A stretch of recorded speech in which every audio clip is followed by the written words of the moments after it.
Hello friends, আবার আমি এসে গেছি তোমাদের কাছে আর একটা নতুন রেসিপি নিয়ে। দেখো এটা কি নতুন রেসিপি, সেটা হলো তোমরা নিশ্চয়ই বানিয়েছো, তবু আমার মনে হলো যে একবার আমি বানাচ্ছি যখন তোমাদের সাথে একটু শেয়ার করি।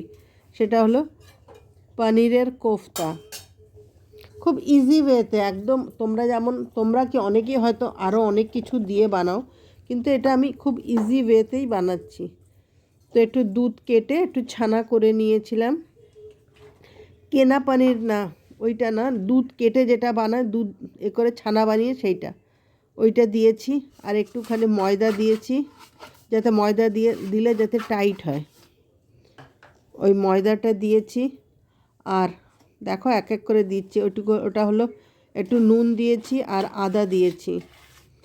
আর একটু দেবো হলো পেঁয়াজ, একটু রসুন, একটু ধনেপাতা। এই যে ধনেপাতাটা সামনে ছিল, তাই ধনেপাতাটা আগে দিয়ে দিলাম। এবার দেখো আমি এক এক করে সব দিতে থাকছি।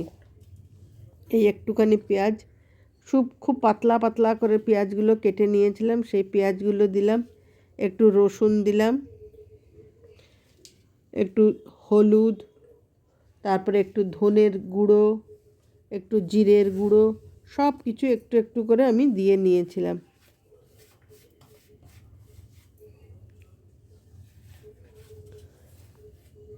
দিয়ে ভালো করে একটু মেখে নিয়েছি। তারপরে মাখার পরে যদি দেখো যে একটু নরম লাগছে, তাহলে তোমরা কি করবে, একটুখানি একটুখানি বেসন আর নাহলে একটু কর্নফ্লাওয়ার দিয়ে দেবে। আর এটা দেখো আমি একটুখানি মশলার মধ্যে কী দিচ্ছে, ধনে জিরে ছাড়াও একটু পাস্তা মশলা দিয়ে দিয়েছিলাম, যাতে ওই পাকোড়া যেটা হবে, পনিরের কোফতার এটা যেটা হবে, সেটা একটু যাতে টেস্টি হয়, ইয়াম্মি হয় যাতে। হোক, এটা ভালো করে মাখার পরে মনে হলো যেন একটুখানি নরম লাগছে। তো আমি কি করব, এর মধ্যে একটুখানি বেসন আর একটুখানি কর্নফ্লাওয়ার দিয়ে দেবো।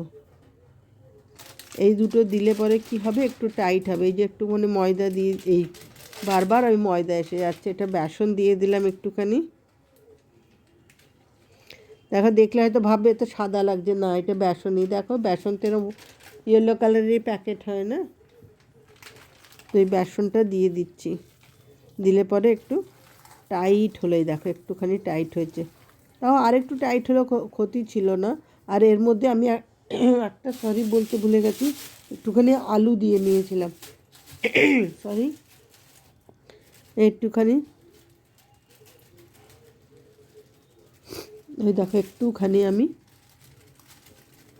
কর্নফ্লাওয়ারটা দিয়ে দিলাম। কর্নফ্লাওয়ার প্যাকেটটা ছিঁড়ে গেল বলে ওর প্যাকেটের মধ্যে যেটা ছিল সেটার থেকে বের করে দিয়ে দিলাম, কর্নফ্লাওয়ারটা দিয়ে দিলাম। চারপাশ কিন্তু দেখেন, চারপাশটা পুরো নোংরা হয়ে যাচ্ছে, দেখো কিরম লাগছে। এটা মেখে নিই, তারপরে জায়গাটা আমি পরিষ্কার করে তারপরে আবার পকোড়া যখন ভাজবো তখন দেখবি পুরো পরিষ্কার নিট অ্যান্ড ক্লিন করে নিয়েছি। রান্না করার সময় চারপাশ পরিষ্কার থাকলে করতে ভাল লাগে না বলো। ওই দেখো আমি বললাম না একটু নরম লাগছে, তাই জন্য ওই যেটুকু আমার বেসন ছিল পুরোটাই আমি বেসনটা দিয়ে দিলাম।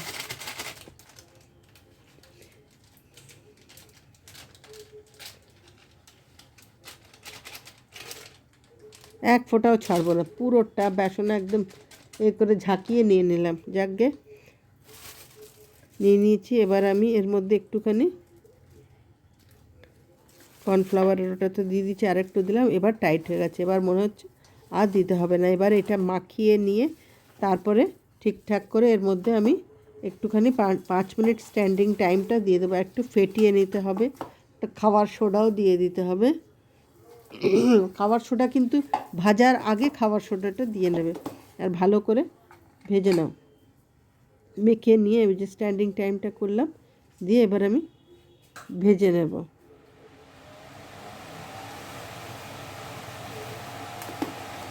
আর এটা যখন মাখাবে পুরো হয়ে গেলে একটুখানি হাতে একটু তেল লাগিয়ে নেবে, নিয়ে তারপরে এটা করবে, দেখবে হাতেও লাগবে না। আর এই যে ব্যাটারটা যেটা হয়েছে যে পাকোড়ার জন্য, সেটাও দেখবে খুব সুন্দর একদম শক্ত মতন হয়ে যাবে। আর যখন তেলে ভাজবে কড়াইতে, খুব স্মুদি একটা ভাব আসবে, তেল আগের থেকে একটুখানি এই মধ্যে মাখানো থাকে যদি এইটার মধ্যে। ঠিক আছে, আমি আর বলছি না, তোমরা এটা দেখো, তারপরে যখন ভাজবো তখন তোমাদের কাছে আমি আবার আসছি, কারণ তোমরা এটা দেখবেন আমার বক বক শুনবে। ঠিক আছে, চলো একটুখানি 5 মিনিট এখন স্ট্যান্ডিং টাইম দিয়ে রাখি।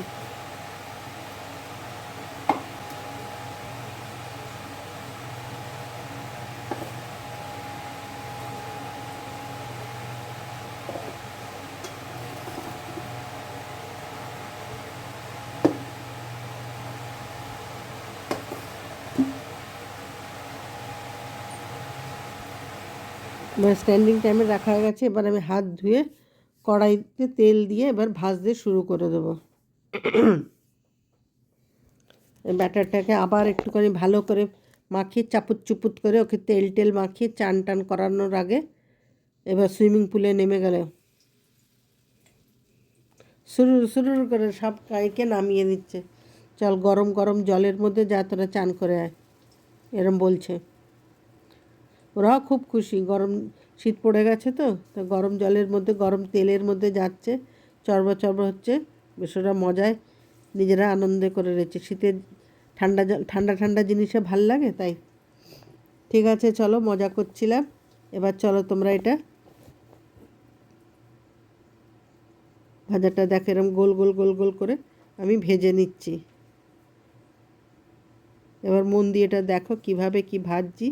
আর দু পিঠি বেশ একটু শিমে দিয়ে দু পিঠি একটু লাল লাল করে ভেজে নেবে তোমরা।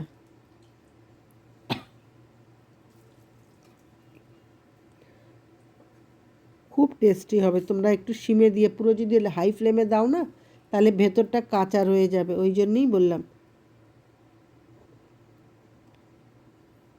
ঠিক আছে, দেখো ভাজাটা কেমন ভাজছি, সব ঠিক আছে কিনা। যদি কোথাও ভুল হয় অবশ্যই আমাকে কিন্তু জানাবে। একবারেই পুরো একটু সরিয়ে সরিয়ে নিয়ে পুরোটাই আমি একবারেই ভেজে নিচ্ছি, বারবার করার থেকে একবারে ভেজে নিচ্ছি, তাহলে একই রকমভাবে হবে।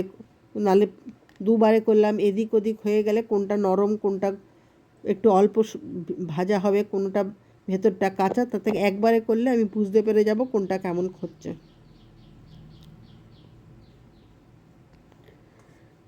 ঠিক আছে, চলো দেখো আমার ভাজাটা তোমরা। আমি আর কথা বলছি না তাহলে।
এবার দেখো সবগুলো ভাজা হয়ে গেছে। এবার এক এক করে আমি সব কড়াই থেকে বাটিতে শিফট করিয়ে দিচ্ছি পনিরের কোফতাগুলো। একবার সিমে, একবার মিডিয়াম ফ্লেমে, একবার হাই ফ্লেমে দিয়ে এইগুলোকে ঠিকঠাক করে ভেজে নিয়েছি। বেশি কড়া করে ভাজলে কিন্তু আবার ছিটে হয়ে যাবে, ঝোলের মধ্যে ঢুকবে না রসটা, ঝোলের মানে পনিরের মধ্যে রসটা ঢুকবে না, এটাই আমি বলতে চাইছি। মিডিয়াম এতে ভাজবে, বেশি কড়াও না আবার বেশি নরম করেও ভাজবে না। ঠিক আছে, দেখো কেমন হয়েছে পনিরগুলো, আমার দেখতে কেমন হচ্ছে সেগুলো একটু বলো তোমরা। আর যদি তোমাদের এটা ভালো লাগে তাহলেও তোমরা প্লিজ আমাকে একটু জানিও, আর সবার মধ্যে একটু শেয়ার করে দিও।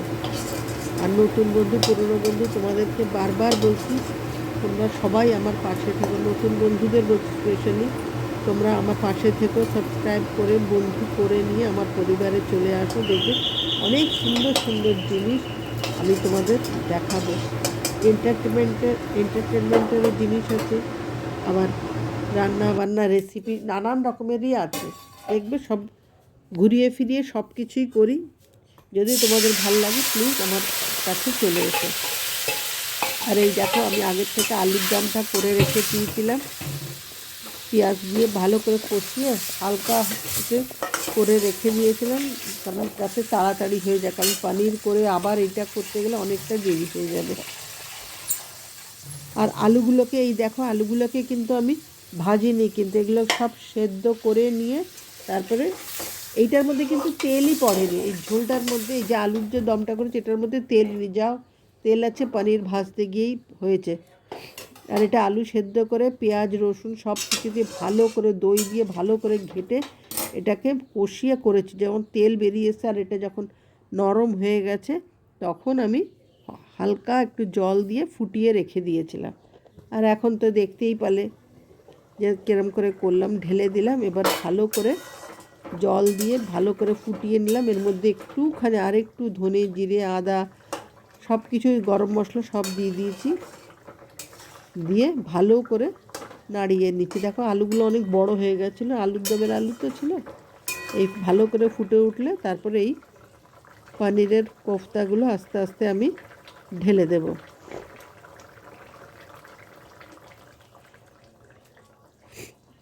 খুব সুন্দর টেস্ট হয়েছিল। আর নামানোর আগে আমি একটুখানি ঘি, গরম মশলা আর ওপর থেকে গার্নিশিংয়ের জন্য একটু ধনেপাতা দিয়ে নেব। একে একে সব তোমরা দেখতে পাবে। তোমরা এখন এগুলো দেখো, একে একে আমি সব পনিরগুলো সব ছাড়ছি। এর মধ্যে দেখো এগুলো দেখবে রস পুরো একদম টেনে নেবে, কারণ এগুলো আমি বেশি কড়া করে তো ভাজিনি, যার জন্যে। তোমরা একবার বানিয়ে দেখো এইভাবে, ইজি ওয়ে, এটাতে খুব ইজি। আগের থেকে আলুর দমটা বানিয়ে রেখে দিলে, আর যদি নিরামিষের হয় তাহলে নিরামিষ আলুর দম বানিয়ে রেখে দিলে। আর পেঁয়াজ রসুনের জায়গায় তখন কি করবে, পেঁয়াজ রসুনের জায়গায় ওখানে তোমরা একটুখানি হিং আদার রস দিয়ে ভালো করে গুলে ওর মধ্যে দিয়ে দেবে পেঁয়াজের বদলে। তাহলে দেখবে একটা পেঁয়াজের হালকা একটা পেঁয়াজের মনে হবে যেন পেঁয়াজই আছে, স্মেল আসবে পেঁয়াজের। আদার রসের মধ্যে একটু হিং দিয়ে রেখে দেবে, তাহলে পেঁয়াজের মতন একটা ফ্লেভার, পেঁয়াজের মতন একটা ফিলিংটা আসবে। এইটা তোমাদের একটা সিক্রেট একটা জিনিস আমি জানালাম, নিরামিষের দিনে এটা করবে। আমি একটু হিংও এর মধ্যে দিয়েছি, হালকা একটা হিং ভাজার সময় দিয়েছিলাম। এখন তোমাদের সাথে হিঙের কথা বলাতে মনে পড়লো, ভুলে গেছিলাম, সরি। এই হালকা এতে এখন দিয়ে রেখেছি, একটু সিমে দিয়ে রেখেছি, আস্তে আস্তে ফুটছে। নুন মিষ্টি যা যা দেখার দেখে নেব। আর নুন মিষ্টিটা যার নিজস্ব ব্যাপার, নুন মিষ্টি ঝালটা ওটা তো আমি বলতে পারবো না, ওটা যার যার মতন। আমি মিষ্টি কম খাই, তাহলে মিষ্টি একটু অল্প দিলাম। আরে বা এই যে ঘি দিয়ে দিলাম, হালকা একটুখানি ঘি দিয়েছি, বেশি ঘিও না, ঘি দিয়ে দিলাম বাস।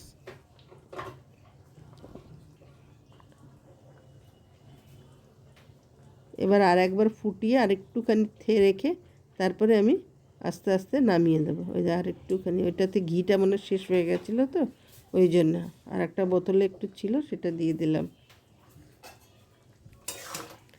আর নাড়াচাড়া করে ভালো করে এবার আমি আস্তে আস্তে এটাকে নামিয়ে দেব।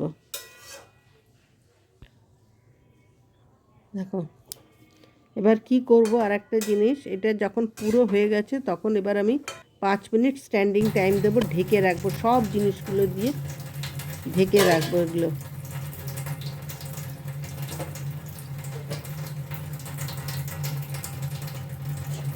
বড়া একটা রয়ে গেছিলো, সেই বড়াটাও আবার দিয়ে দিলাম পনিরের পকোড়ার ওটা। এই 5 মিনিটের এটা দিয়ে রাখলাম স্ট্যান্ডিং টাইম। এবার উঠিয়েই দেখো পুরো একদম টান হয়ে গেছে, দেখেছো? এবার এটা ভাত, রুটি, পরোটা, পোলাও যা দিয়ে ভাল লাগে, খুব টেস্টি লাগবে। এবার আমি একটা অন্য বাটিতে শিফট করে দেব, তারপরে ধনেপাতা ওপর দিয়ে গার্নিশিং করিয়ে দেব। ব্যাস হয়ে গেল আমার পনির কোফতা। কেমন লাগলো আমার পনির কোফতা অবশ্যই তোমরা জানাবে কিন্তু কমেন্টে আমাকে। আর যদি ভাল লাগে তাহলে সবার মধ্যে একটুখানি শেয়ার করে দিও। আশা রাখছি ভালো লাগবে। আর এটা হেলদি, এটাই হলো আমার কথা, এটা হেলদি। কোনো পেট ব্যথা বা অ্যাসিড নানান রকমের যে প্রবলেম হয়, কোনো তেল মশলা খুবই কম এর মধ্যে, কারণ খালি ভাজতে যা তেলটা লেগেছে, নাহলে এমনিতে কোনো তেল লাগেইনি আমার। আমি তো তোমাদেরকে বললাম। আর এটা দই দিয়েছিলাম, গ্রেভিটা করার সময় একটু দই লেগেছিলো। নুন হলুদ যা যা দেয় ওর মধ্যে। আর লাল যেখানে দেখছো ওটা কাশ্মীরি লঙ্কা দেওয়া রয়েছে, আর এমনি কাঁচা লঙ্কা তো এমনি দিয়ে রেখেছি আমি। দেখো খুব সুন্দর লাগছে। কতটা তোমাদেরকে আমি দেখাতে পারছি, কতটা তোমরা ফিল করতে পারছো, কিন্তু সামনাসামনি দেখলে বুঝতে পারতে খুব সুন্দর হয়েছে। এটা একদম টেস্টি হয়েছে। চলো টাটা, সবাই ভালো থেকো, সুস্থ থেকো, সাবধানে থেকো। আবার নতুন কোনো ভিডিও দিলে সেটা তোমরা দেখো। আর নোটিফিকেশানটা সবসময় অন রেখো, তাহলে কি হবে, আমার যদি কোনো নতুন ভিডিও বা কোনো কিছু